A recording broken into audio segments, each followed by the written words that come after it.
Hello, this is Jonathan McCraw. I am a graduate student in the communications program at Queen's University of Charlotte in Charlotte, North Carolina. And I'm back for round two. So last week did the presentation around the literature review of this particular article on multitasking. And I'm back today to cover the rest of the article, which really focuses more on the experiment the authors conducted and then the outcome of that experiment. So just to properly credit our authors here, so the two authors, Zhang and Wang, wrote an article titled "Does Multitasking Increase or Decrease Persuasion? Effects of Multitasking on Comprehension and Counter-Arguing." This article was written in 2012 and appeared in the Journal of Communication. So just a quick bit of background. So the purpose of the study is to understand the impacts that multitasking has on persuasive messages, specifically kind of viewed through the lens of comprehension and counter-arguing. And the expected outcomes, the first hypothesis is that multitasking reduces comprehension. And the second hypothesis is that multitasking suppresses the ability to counter-argue.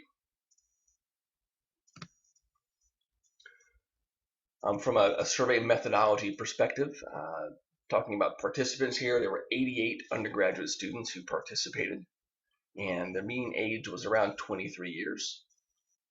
And the authors really focused on three specific experiments or experimental conditions. So number one, they focused on non-multitasking, where full attention was paid to a message.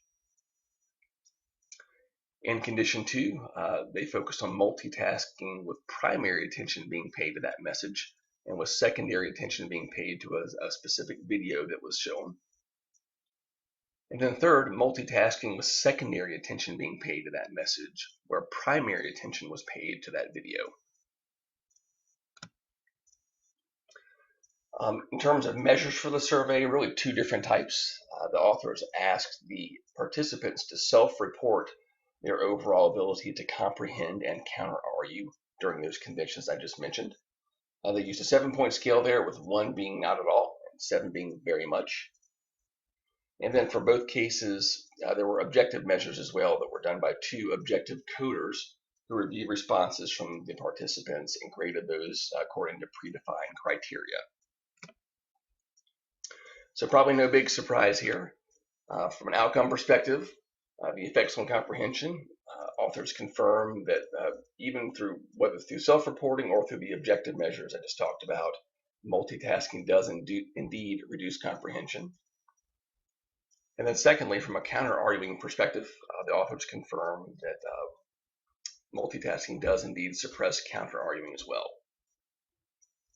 The interesting thing that's not included here on the slide is that authors suggest, based on the research, that an interesting factor here would be how much attention one pays to a medium when multitasking, whether it's primary or secondary, is more important than whether they multitask or not. So just an interesting finding from the results. The authors did go through, just to mention a few limitations of the study. So first and foremost, undergraduate students may not always be the most representative group to study, just in terms of age, in terms of demographics, and just in terms of kind of where they are from a professional standpoint. They didn't include any attitudinal or behavioral impacts in their work. So it was much more focused on the activity itself. It didn't delve deeper into attitude or behavior.